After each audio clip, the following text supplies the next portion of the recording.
सब आप साहिबान को बता दूं कि आज totally we are focusing on a humanitarian issue which we think is important because the Prime Minister of this country is visiting on the 24th to this UT.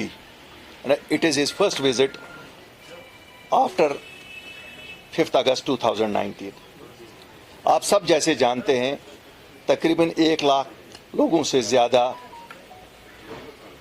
हमारे यहाँ कॉन्ट्रैक्चुअल और डेली वेजर्स हैं।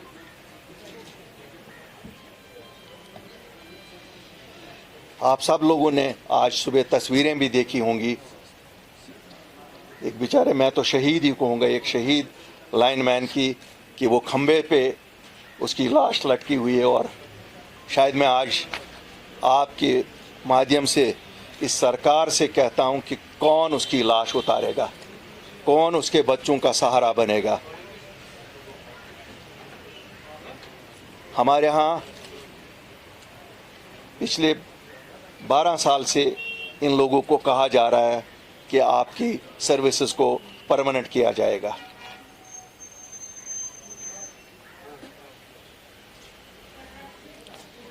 चाहे वो हमारे PDD का महकमा हो, जहां हम देखते हैं कि अगर हमारी बिजली चल रही है इन लोगों के बदौलत चल रही है, लेकिन जब इनकी सैलरियां देने का वक्त आता है, न सैलरियां सरकार के पास है, न नौकरियां इनकी ये परमानेंट करने को तैयार है। क्या ये बिजली महकमा चला सकते हैं इनके बिना? नहीं। आए दिन हम सुन रहे हैं, आज वहाँ पे मर गया ये डेली वेजर था, आज दूसरी जगह मर गया, तीसरी जगह मर गया। न इनको कोई कंपनसेशन ऐसा दिया जाता है, न इनको कोई किसी लवायक की इनको नौकरी दी जा रही है। इसी तरह हमारा पीएचई का महकमा है। पानी अगर हम इस यूटी में पीते हैं तो इन डेली वेजरों की बदौलत पीते हैं, लेकिन ये बेचारे भी तनख्वाहों से महरूम। अब बड़ा दिन आ रहा है, ईद आ रही है, तो हर एक के पास, आपके पास ही जाएंगे, आपकी प्रेस कॉलोनी में, दूसरी जगह जाएंगे, तो सब शोर ही करते हैं। इनको 1 महीना देते हैं, 11 महीने इनको ऐसे ही काम कराते हैं। मेरा फिर सवाल है, क्या पानी का महकमा इनके बिना चल सकता है? नहीं चल सकता है। और अगर नहीं चल सकता है तो फिर ये ज्यादती क्यों इनके साथ? हमारा हेल्थ का डिपार्टमेंट है। आपने देखा कोविड में किस तरह इन लोगों ने काम किया। मुझे लगता है अगर कहते हैं ना सही मानों में हीरो हमारे कोई हैं तो ये लोग थे। चाहे वो एचडीएफ फंड पे जो लगे हुए थे, या एनएचआरएम में जो लगे हुए थे, या दूसरे लोग। तो मैं आज इसी तरह एग्रीकल्चर महकमा है, आपका फ्लोरिकल्चर महकमा है, फ्लड इरिगेशन है, फूड एंड सप्लाईज है, फॉरेस्ट है, रहबर खेल हैं, वाइल्ड लाइफ है, हॉर्टिकल्चर है, कमांड एरिया है, टूरिज्म है, और दूसरे बाकी जितने भी महकमे हैं जिनमें ये डेली वेजर्स, कईयों की तो रिटायरमेंट की एज नज़दीक पहुंची हैं। हमारे एसपीओज, आप देखिए ट्रैफिक में हो, लॉ एंड ऑर्डर में हो, हर जगह ये बेचारे सामने हैं।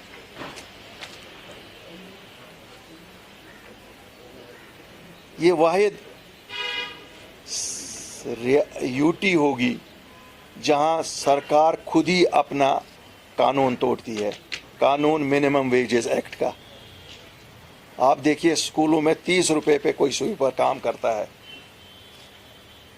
अगर कोई सिविलियन या कोई बिजनेसमैन मिनिमम वेजेस से कम देगा, उस पर जुर्म माना जाता है, उसको अदालत में खड़ा किया जाता है।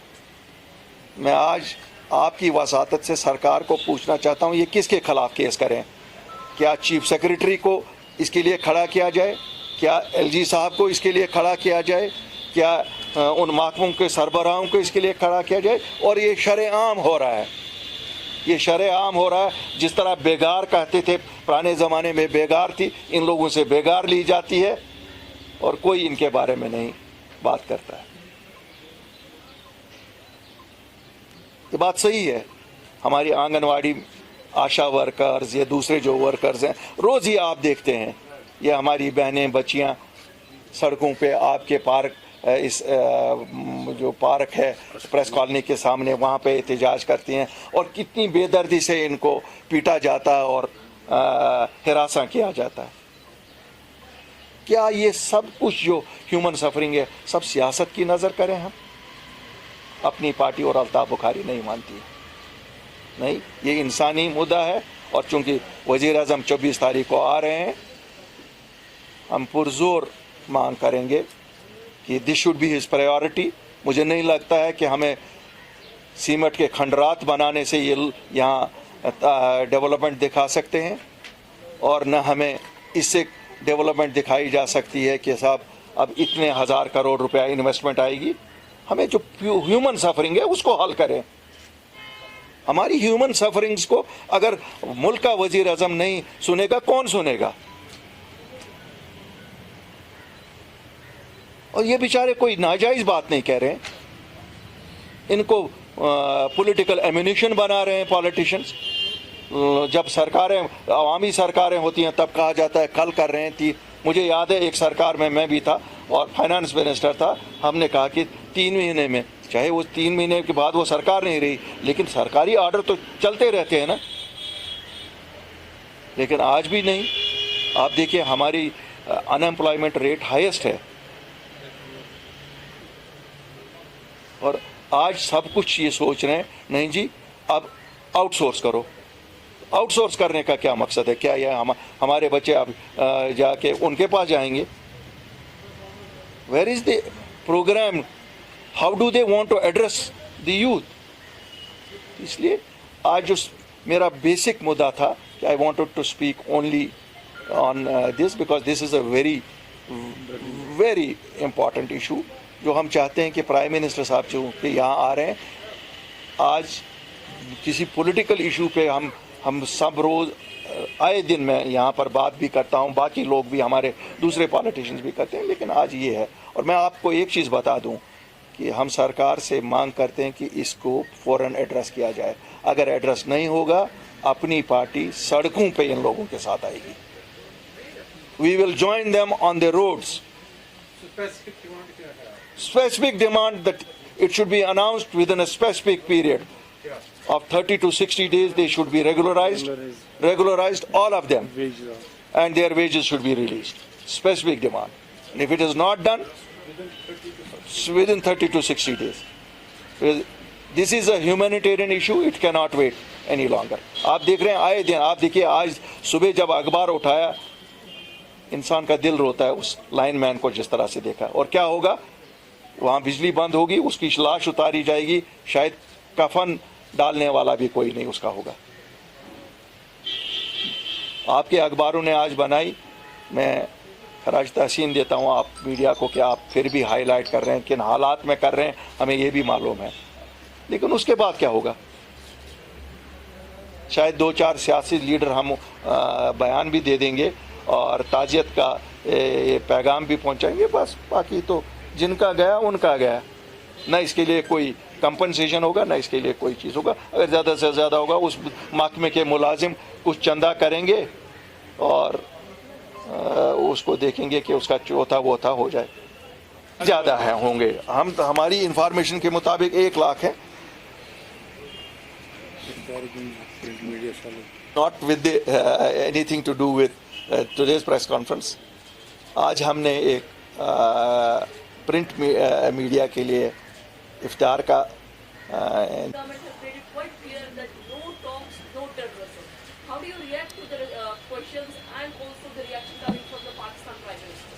देखिए, मैं बताऊंगा फैक्चुअली जो आप देख रहे हैं यहाँ हमारा हाल, तो मुझे लगता है कि वो अगर हमें अपने हाल पे ही छोड़ दें शायद हम ठीक हो जाएंगे। अल्लाह उनको नसीब करेगा, उनका प्राइम मिनिस्टर। हम तो मुझे लगता है हमारे जितने इश्यूज़ हैं we are capable of handling them with government of Delhi ourselves. तो मैं पाकिस्तान पे ज़्यादा आई डोंट सी एनीथिंग कि हमारे लिए कोई, उनके लिए ही अच्छा हो जाए तो अच्छा है। कंसर्न अस वहाँ क्या हो रहा है, मैं पॉलिटिकली बात कर रहा हूँ, it does not concern us. Ji,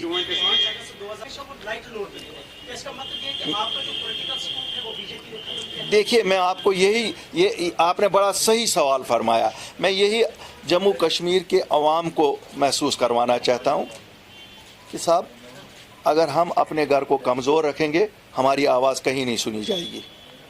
let us strengthen ourselves कि हमारी आवाज़ सुनी जाए। ये नहीं है कि अल्ताफ़ बुखारी कमज़ोर होता है या कोई और पॉलिटिकल लीडर कमज़ोर, आवाज़ जम्मू कश्मीर के बाशिंदे की कमज़ोर हो जाती है। That is where we all should see that our voice is strengthen.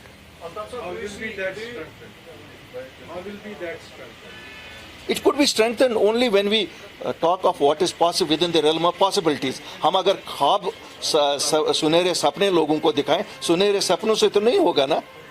जो हमें कंसर्न कर रहा है, मुझे मालूम है कि it must have disappointed many today why my press conference is on this issue, but this is a humanitarian issue. This is more important to me than even elections tomorrow. Because ये 1 लाख घर है, ये 1 लाख घर के साथ 5 लाख लोग ही हैं। ये 5 लाख लोगों की ज़िंदगी का सवाल है, ज़िंदगी और मौत का सवाल है। आप देखिए कल जिस घर का वो शहीद हुआ, मैं तो कहता हूँ यही शहादत है क्यों वो लोगों की खिदमत कर रहा था। तो ये तो हमारे पिछले कुछ दिनों में हमने देखा कि जामिया में कुछ नारे वगैरह हुए, तो 15-20 लड़कों को वहाँ पे उठाया गया और उन पर केस वगैरह लगाया गया। उससे पहले पंडित पे अटैक हुआ था, तो उसमें भी काफ़ी सारे नौजवानों को अरेस्ट करके उन पर एक्ट्स लगाए गए। दूसरी ओर प्रॉपर्टी सीज करने की बात चल रही है पुलिस की तरफ से।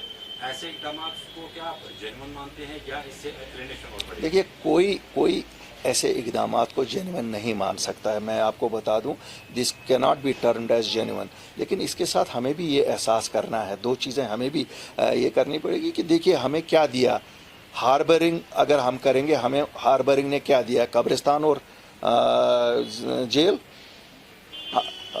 पुलिस ने क्लैरिफाई किया, अगर उन्होंने कहा अगर कोई फोर्सबली होगा they will make a difference between जिसके हाँ फोर्सबली गए, जिसके हाँ। तो मुझे नहीं लगता उसमें बहुत ज़्यादा स्कोप रहेगी कि पुलिस को मिसयूज़ करने की। लेकिन मैं कहता हूँ जनाब, हम सबको सोचना है। मुझे बताओ, बच्चा मारा किसका मारा? कश्मीरी मारा किसने? कश्मीरी ने मारा। अभी हमारे वो SPO लड़का मारा गया, उसका भाई मारा गया, दोनों कश्मीरी। क्या किया था इसने? उसकी तो नौकरी भी नहीं पकी। मैं तो आज उसकी नौकरी भी कह रहा हूँ, उस बेचारे को भी कोई कंपनसेशन तो मिले। ठीक है जी, उसकी एक न्यूज़ बनी। ये कौन कहता है? देखिए, जब जुल्म और जबर जहाँ होगा उससे एलिनेशन तो बढ़ेगी, लेकिन एलिनेशन के बढ़ने के साथ साथ हमें ये भी देखना है कि हम अपने बच्चों को इससे दूर कैसे रखें। और मैं और मेरी पार्टी ये मानते हैं कि जब इन बच्चों को एम्प्लॉयमेंट एवेन्यूज़, उनके इश्यूज़ को एड्रेस किया जाए, तभी हम उनको वहाँ से रोक सकते हैं। ये मेरे कहने से नहीं ना रुक सकते। मैं उनको कहूँगा साहब नहीं, उसकी तरफ नहीं जाओ, पत्थर नहीं मारो। लेकिन अल्लाह का शुक्र है, मैं मुबारकबाद देता हूँ अपने नौजवानों को, हम कहीं पथराव नहीं देख रहे। ये अगर रुका है, ये हमारे बच्चों की वजह से रुका है, क्योंकि वो नहीं कर रहे हैं।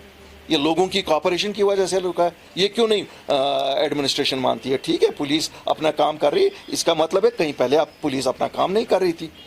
ये क्यों हमारे बच्चों को ही कहते हैं कि नहीं साहब?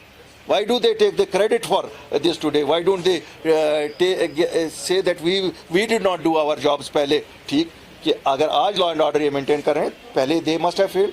बट अगर मेरा माने तो मेरा मानना है कि लोग कॉपरेट कर रहे हैं, बच्चे कॉपरेट कर रहे हैं। उन बच्चों को अब तंग ना किया जाए, उनको हिरासा ना किया जाए, क्योंकि अल्टीमेटली बच्चे हैं।